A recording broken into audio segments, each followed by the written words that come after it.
Cremation of Care ceremony. On July 15, 2000, Mike Hansen covertly infiltrated one of America's most mysterious gatherings, the Bohemian Grove.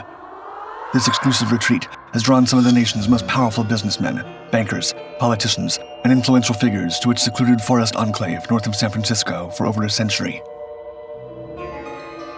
Hansen's incursion allowed him to witness a ritual, later described with an almost apocalyptic fervor, labeling it as, quote, an ancient Canaanite, Luciferian, Babylon mystery religion ceremony. What he saw was the cremation of care, an elaborate initiation rite that marks the beginning of the Bohemian Club's annual summer retreat. But what exactly is this mysterious ceremony that has provoked such visceral reactions? According to insider reports, the cremation of care is an intricate, highly theatrical performance designed to liberate its participants from the burdens of their everyday responsibilities. Upon their arrival at Bohemian Grove, members are welcomed with a sumptuous open-air dinner, nostalgic speeches, and a procession of torches and hooded figures. This night marks the commencement of their 2-week escape away from the prying eyes of the world. As twilight descends, the ceremony begins. Participants follow a hooded procession bearing an effigy, the so-called Dull Care, to an artificial lake. This effigy, a cloth-wrapped wooden skeleton, symbolizes the cares and woes of life. The procession, filled with mournful music and solemn pageantry, heads towards an altar dominated by a colossal 30-foot owl statue, Bohemia's emblem of wisdom. The ritual, which dates back to 1881, has evolved into a satirical yet deeply symbolic performance led by a high priest. The effigy is set ablaze amid chants, songs, and invocations, culminating in a spectacular fireworks display. The burning of Dull Care represents a temporary banishment of the participants' anxieties, allowing them to indulge in carefree revelry.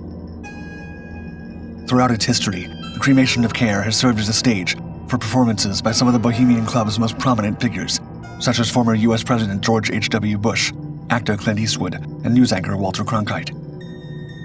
Despite the bemusing nature of the performance, Bohemian Grove's secrecy and its members' significant political and economic clout have always fueled suspicion and speculation.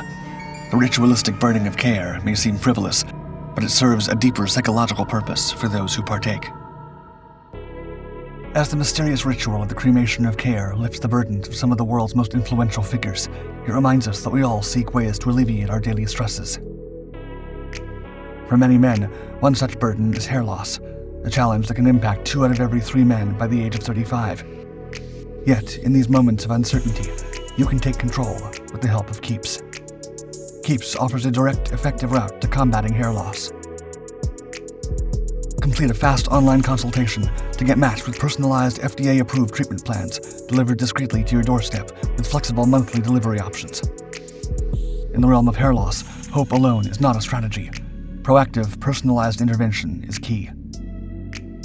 Keeps stands ready as both your guide and ally in this journey, providing treatments proven by clinical studies and supported by thousands of 5-star reviews. Don't let hair loss stress you out. Seize the opportunity and take charge with Keeps. Thanks to Keeps for sponsoring this exploration into the unknown. Visit keeps.com/dark5 or scan the QR code on screen for an exclusive offer. Embrace this moment as the start of your proactive journey against hair loss. That's keeps.com/dark5. Individual results may vary, but your journey begins now. Camps and secret members. Bohemian Grove is not merely a venue for odd and fantastical ceremonies. It serves as the clandestine meeting ground for the elite members of the Bohemian Club.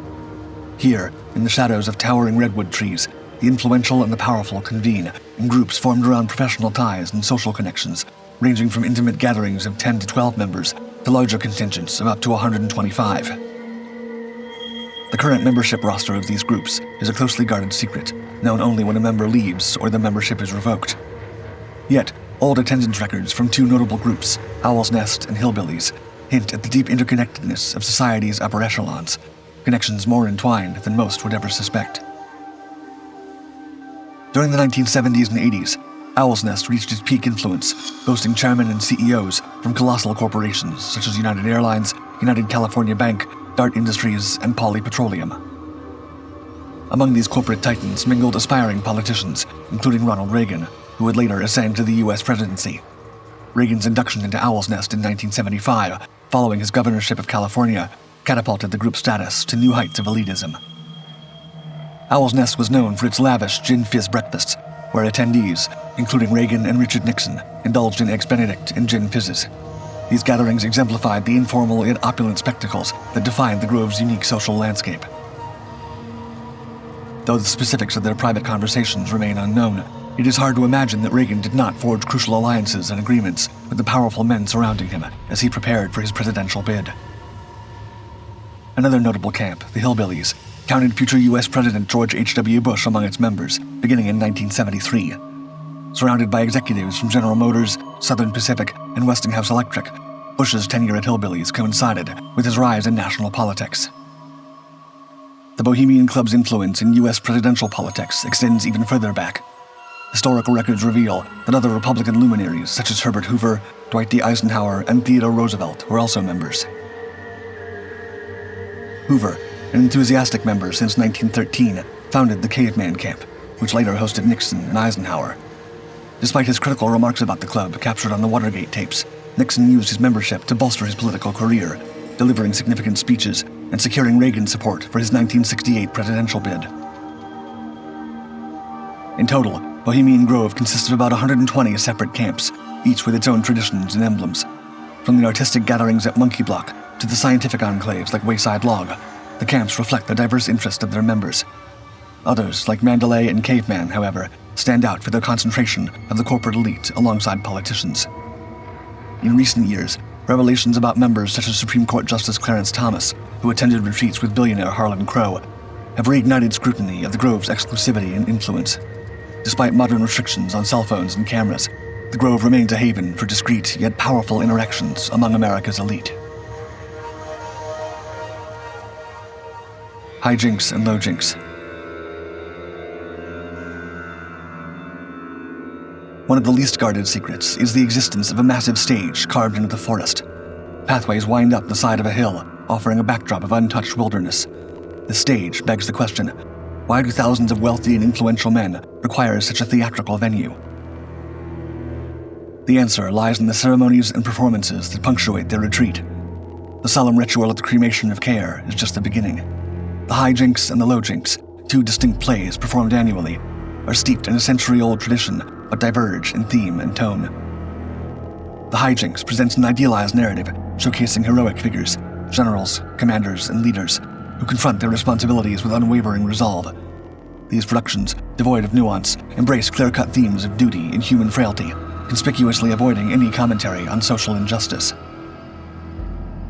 Club leaders tout the hijinks as Broadway-worthy, while outsiders dismiss them as dull, predictable, and disconnected from reality. The spectacle comes at a high price. The hijinks is a grandiose production involving hundreds of actors and volunteers and costs hundreds of thousands of dollars. It serves as a cultural pat on the back for the Bohemians, reinforcing their egos and sense of belonging to high society.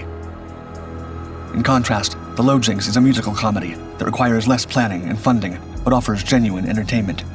Described by outsiders as vigorously lowbrow, this is the true highlight of the retreat. These musicals often revolve around humorous relationships between men and women, including those with local ladies of the night. Given the club's exclusion of women, men cross-dress in female roles. While the Bohemians seek to convince themselves of their superiority through the hijinks, the low jinks embraces a universal truth.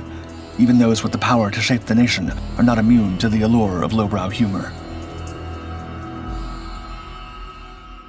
Manhattan Project meeting.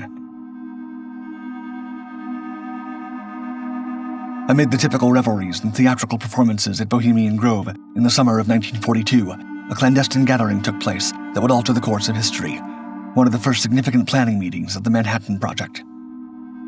Bohemian Grove, shrouded in mystery and elitism, was the ideal setting for the high-stakes secrecy demanded by the Manhattan Project.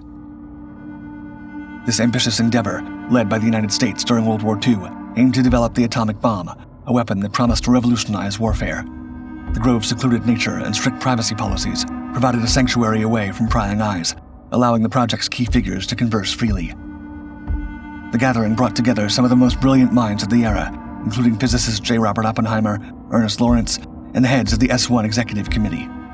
These men were tasked with solving the monumental challenge of harnessing nuclear fission to create a bomb of unparalleled destructive power. During the pivotal meeting, the scientists and military leaders strategized on various technical and logistical aspects of the project. The agenda included the selection of sites for the bomb's development and production, the allocation of resources, and the establishment of security protocols to prevent espionage. The decisions made within the Grove's rustic cabins and around its roaring campfires would expedite the project's progress, ensuring the United States maintained a strategic edge in the war. The atomic bomb, a product of this secret collaboration, was eventually completed and used in Hiroshima and Nagasaki in 1945, bringing an end to World War II, but ushering in a new era of nuclear anxiety. Today, the Bohemian Club touts the Manhattan Project meeting as a badge of honor, a subtle reminder that national and even world-changing decisions are made within the ranks of the Bohemians. Secret symbols. Upon induction into the Bohemian Club, new members quickly observe an omnipresence of owl imagery. An owl is etched into the facade of their San Francisco headquarters, and a blue owl serves as the club's official logo. The Bohemian Grove is teeming with owls, dominated by a colossal statue of one presiding over the Grove's central lake. Erected in 1929, this 30-foot-tall statue, constructed from concrete over steel supports, is integral to the cremation of care ceremony. For club members, owls symbolize both wisdom and discretion, and the statue serves as a towering reminder of these virtues during the retreats. Another significant yet unexpected symbol within the Bohemian Club is that of St. John of Nepomuk. During the retreats, a small statue of St. John sits in a hollowed tree, his forefinger raised to his lips in a gesture of silence. As a Catholic saint of Bohemia, St. John's inclusion might seem peculiar for a non-religious organization. However, his story embodies a virtue the Bohemians prize above all: discretion. St. John's tale is one of loyalty and secrecy. He was a close confidant of the King and Queen of Bohemia. When the king, suspecting infidelity, demanded that John reveal whether the Queen had been unfaithful, John chose to protect her trust, even at the cost of his own life. His refusal to betray a friend led to his execution. The statue, a gift from a Czechoslovakian count, solemnly reminds Bohemian Grove attendees that their organization's secrets must be safeguarded, and that sometimes silence is more precious than life itself. Symbols within the Bohemian Grove extend beyond tangible statues. The cremation of care ceremony, a central ritual of the retreat, is rich with imagery and cryptic phrases. One such phrase, "Weaving spiders come out here," spoken by the ceremony's presiding priest, may initially sound like a warning to keep arachnids at bay. However, its origins lie in Shakespeare's A Midsummer Night's Dream. In this context, the phrase urges members to leave their worldly concerns outside the grove. Discussions of politics, economics, and personal troubles are theoretically discouraged, allowing attendees to immerse themselves in literature, art, and leisure. Yet, a question lingers in the shadows of Bohemian Grove. With so many powerful men in one place, how many heed the warning, and how many weave their webs of influence beneath the ancient trees?